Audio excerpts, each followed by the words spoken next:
సాధిస్తాం బహుజన రాజ్యాధికారాన్ని, సాధిస్తాం బహుజన రాజ్యాధికారాన్ని, ఎస్సీ ఎస్టీ బీసీ మైనార్టీల ఐక్యత, ఎస్సీ బీసీ మైనార్టీల ఐక్యత, ఎస్సీ ఎస్టీ బీసీ మైనార్టీల ఐక్యత, బహుజనుల ఐక్యత వర్ధిల్లాలి, ఎస్సీ ఎస్టీ బీసీ మైనార్టీల ఐక్యత వర్ధిల్లాలి, ఎస్సీ ఎస్టీ బీసీ మైనార్టీల ఐక్యత వర్ధిల్లాలి, సాధిస్తాం బహుజన రాజ్యాధికారాన్ని, సాధిస్తాం బహుజన రాజ్యాధికారాన్ని, సాధిస్తాం బహుజన రాజ్యాధికారాన్ని,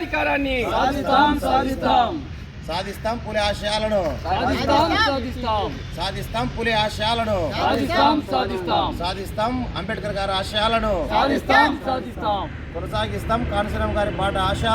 జై పెరియర్.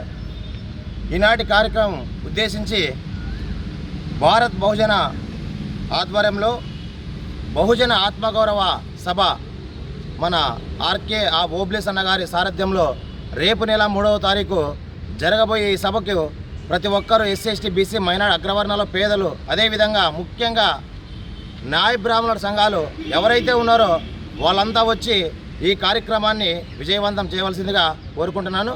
అదేవిధంగా అడుక్కుంటే రావు, పోరాడితే హక్కులు వస్తాయి. కాబట్టి ఈ రెండు దోపిడీ పార్టీలని మనము తరిమి కొట్టేంత వరకు మనము ఇలానే మన బ్రతుకులు మనం ఇంకా ఎన్నాళ్ళు గడ్డం గీక్కుంటాం, మనం ఇంకా ఎన్నాళ్ళు కటింగ్ చేయించుకుంటాం, మనం ఇంకా ఎన్నాళ్ళు ఇలాంటి బానిసక బతుకులు బ్రతుకుతామని చెప్పేసి ఈ మూలంగా మేము తెలియజేస్తున్నాం. అదేవిధంగా కరుణానిధి అనే పెద్ద ఆయన అంబేద్కర్ గారు ఇచ్చిన వజ్రాయుధం వంటి ఓటుతో అక్కడ తమిళనాడులో రాజ్యాధికారం సాధించాడు. మరి మనం ఎందుకు ఇంకా ఈ ఆంధ్రప్రదేశ్లో ఇంకా బొచ్చు కొరుకుంటున్నాం? కాబట్టి న్యాయ బ్రాహ్మణులను ముఖ్యంగా తెలుసుకొని మీరు బహుజనులకు ఎందుకు రాజ్యాధికారం రాదనేది ఒక్కసారి మీరు ఆలోచన చేసుకోండి.